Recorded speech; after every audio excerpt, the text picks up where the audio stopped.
자, 오늘 복음계나 50번째 나갑니다. 오늘은 지난주에 이어서 신앙의 자세. 지난주는 신앙의 시작 했죠. 마태복음 1장부터 4장까지요. 오늘부터는 5, 6, 7장. 요거는 예수님이 나를 따라오너라 사람 낭만 어부가 되겠다 하시면서 이제 산에 올라가서 이제 교훈을 주셨는데 이 세 가지 점검하셨어요. 그러니까 점검이라기보다는 이렇게 해야 된다라는 그런 자세를 말해줬다고 볼 수 있죠. 자, 일단 서론에 제가 말씀드리고 싶은 건 뭐가 있냐면요. 자, 현장에 가보면요, 귀신 들린 자를 볼 수 있죠. 그리고 제가 직접 이렇게 말씀 공부 들어갔던 집 중에 이렇게 교통사고로 뇌를 다친 여자 집사님을 이렇게 말씀 공부해 준 적이 있어요. 자, 그리고 우리가 자폐아들을 우리가 교회 안에서도 볼 수 있죠. 자, 왜 요 세 사람을 얘기하냐면요. 귀신 들린 자나 교통사고를 당해서 뇌를 다친 사람이요. 그리고 자폐아. 요 사람들이 똑같은 특징이 있어요. 요 사람들이 한 7세 수준. 요 수준에 머물러 있더라고요. 이 교통사고 당한 분도요.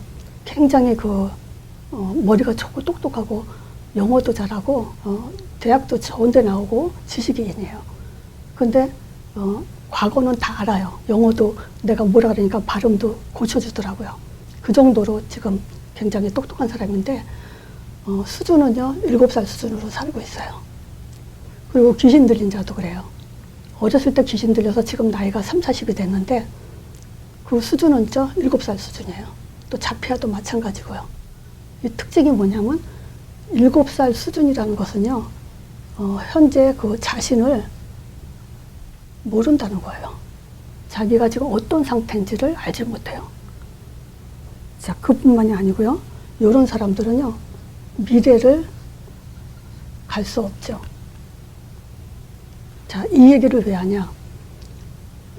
귀신들 안 들리고요. 교통사고 안 당하고 자폐가 아닌데도 제가 현장에서 보면요. 자신을 모르는 사람들이 많아요. 자기가 지금 어떤 상태에, 영적인 상태에 있는지를 모르더라고요. 그러면서 남 얘기를 하는데, 꼭 자기 얘기를 하는데, 난 놀래요. 어떻게 자기 상태를 얘기하는데, 남이 저렇다고 얘기할까.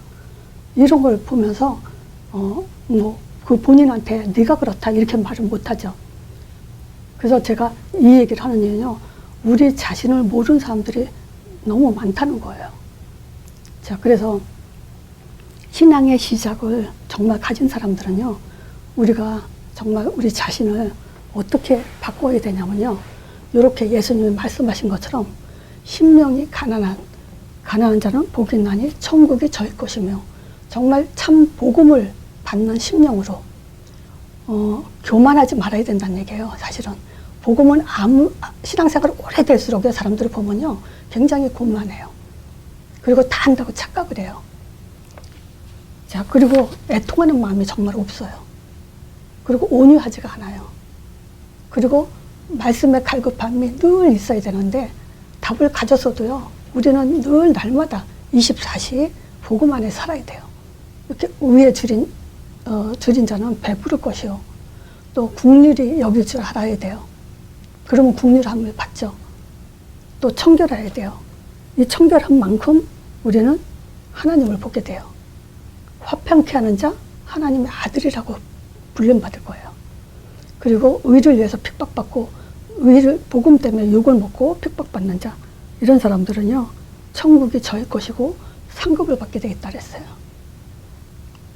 우리가 인간으로 복음 없이 인간적으로도 우린 이렇게 살아야 되잖아요. 복음 안에서는 더 이래야 돼요. 하다못해 너무 이렇게 결벽증까지 할 수는 없지만, 저 같은 경우는요, 제가 우리 그 동영상을 찍어주는 우리 권사님이 오는데, 찌개를 이렇게 데워주면서요, 그 숟가락 이렇게 찍어 먹어보잖아요. 근데 그 숟가락은 난 또 안 돼요. 안 본다고 해서 그걸 또 내가 입에 댔던 숟갈로 이렇게 하질 않아요. 일부러라도 저는 그런 걸 더 철저하게 해야 된다고 봐요. 자, 말하자면 진짜 마음껏 곱게 쓰라는 거죠. 말하자면 그렇게 안 하고 무슨 하나님을 믿고 말씀대로 산다, 전도한다 이런 말을 하겠습니까? 그러니까 예수님이 날 따라오너라 사람 나는 어부가 되게 한다 하면서 요 진짜 마음법부터 제대로 써라라고 가르쳐주고 있죠. 그러면서 먼저 할 일을 얘기했어요. 그래서 마태복음 5, 6, 7장은요.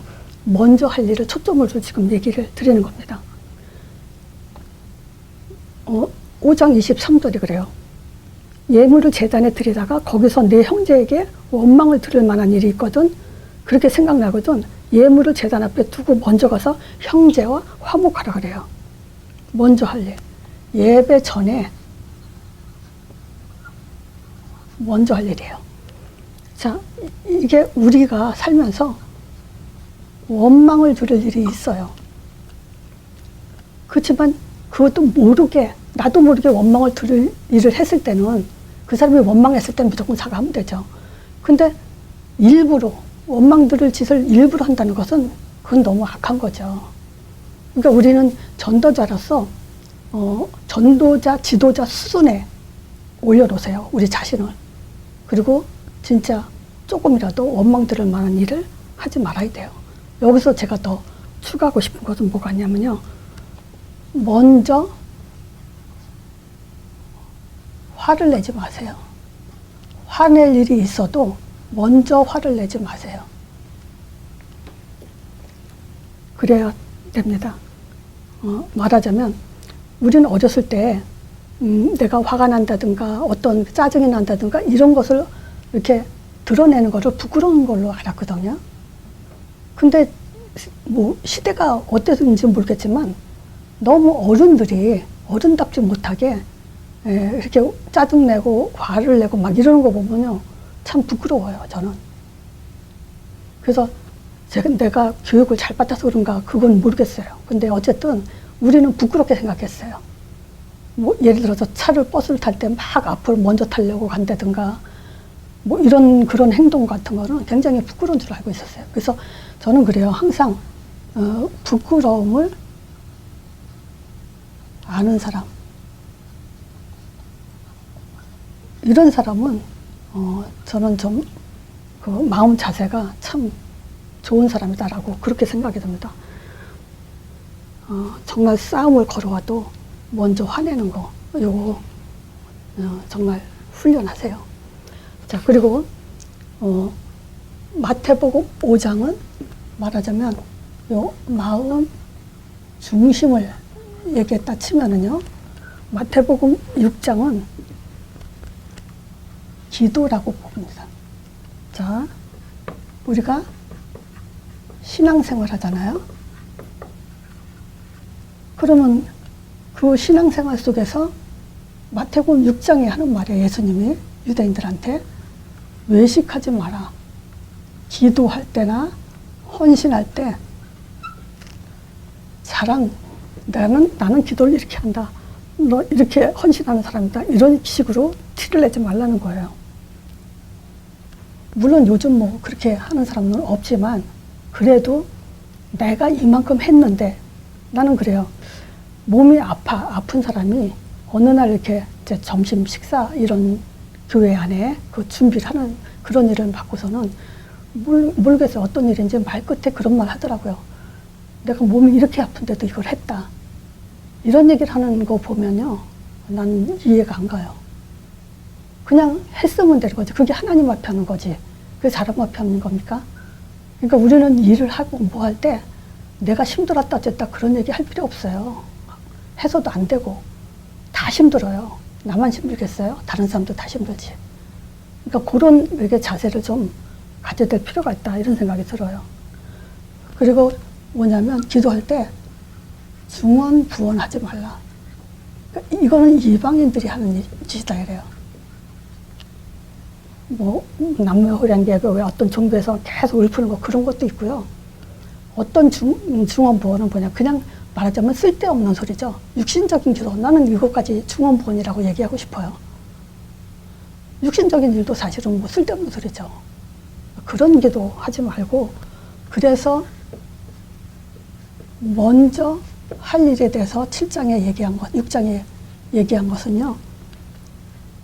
마태복음 6장 33절이에요. 너희는 먼저 그의 나라와 그의 의를 구하라는 거예요. 그거 저는 주기도 없는 얘기하는 거예요. 우리가 먼저 할 일은요. 하나님의 이름을 귀하게 신뢰하고 하나님의 이름을 더럽히지 않고 이거 있잖아요. 너 예수 믿는 사람이야? 네가 권사야? 내가 장로야? 네가 목사야? 그렇게 내가 어떻게 하느냐에 따라서 어떤 면에서는 하나님을 욕먹이는 일이 되잖아요. 그래서 우리가 먼저 할 일은요. 하나님의 이름을 신뢰함으로써 우리의 믿음과 여러 가지 자세가 좀 존중받는 그런 기도가 시작돼야 되고요. 그리고 뭐냐, 나라에 임하시고 하나님 나라 예수 이름으로 임하죠. 성경에 어디 있어요? 마태복음 3장 16, 17절 있죠? 이렇게 하나님 나라가 이 땅에 임하도록 기도하라는 거예요. 그리고 하나님의 뜻이 하늘에서 이루어진 것처럼 이 땅에서도 이루어지라. 마태복음 4장 1절에서 11절이요. 흑암이 꺾이는 일이요. 우리가 먼저 할 일은 이거라는 거예요. 그리고 마태복음 7장에 먼저 할 일. 요거는 7장 5절이죠. 외식하는 자여 먼저 내 눈 속에 들보를 빼라. 그 후에야 밝히 보고 형제의 눈 속에 티를 빼라. 내 눈에 뭐가 있냐? 들보가 있다는 거예요. 다른 사람들, 형제의 눈에는 티가 있다는 거예요. 들보가 더 크죠. 네가 더 크다는 거예요. 그 말은 뭐냐면요. 사실상 형제가 더 들보일 수도 있어요. 근데 그걸 가지고 지적하는 그 사람이 오히려 더 부족하다는 거예요. 그런 의미예요. 누구 죄가 더 크냐를 따졌을 때 따지고 지적하고 그런 사람 수준이 더 낮죠. 그래서 신앙생활 속에서 우리 인간관계 속에서요. 내 자신만 잘 이렇게 다스리면요. 사실상 진짜 문제 없습니다. 아까 말한 것처럼요. 화낼 일이 있어도 화를 안 내야 되고 화낼 일을 줘도 참아야 되고 그것이 결국은 이기는 거잖아요. 우리가 어렸을 때 그 얘기 하잖아요. 지 져주는 게 이기는 거다. 근데 그것도 신앙생활 속에서 우리가 나이가 들어도 못하고 있다는 건 말이 안 되죠. 그래서 7장에 먼저 할 일은요. 여기에 열매가 나옵니다. 어떤 열매냐. 두 번째 열매. 7장 15절부터 19절까지 거짓 선지자들 삼가래요. 양의 옷을 입고 너에게 나오니 그 노략질 하려고 나온다. 그죠? 16절에 보면요. 그의 열매로 그들을 할지니 가시나무에서 포도나무를 또 엉겅퀴에서 무화과를 따겠느냐. 17절에요.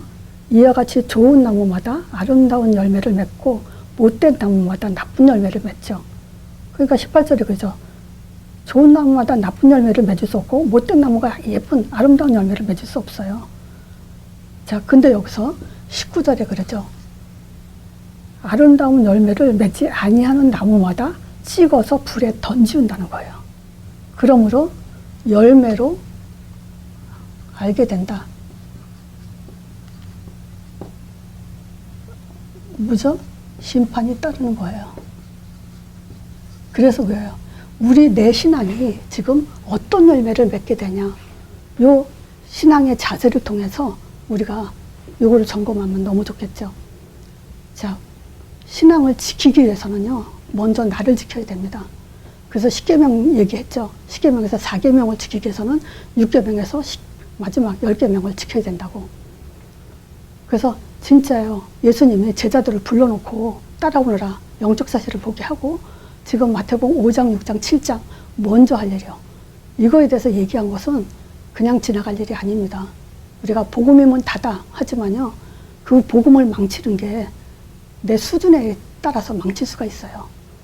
그래서 우리 자신을 먼저 보는, 또 자신을 점검하고 자신을 다듬고 정말 우리가 사역자로서 사역자 수준에 놓고 그렇게 우리가 좀 자신을 잘 꾸려나갔으면 좋겠습니다. 자, 오늘은 마태복음은요, 마음 중심, 마태복음 6장은 기도, 마태복음 7장은 자신을 볼 수 있는 눈과 열매, 이렇게 잘 기억하길 바랍니다.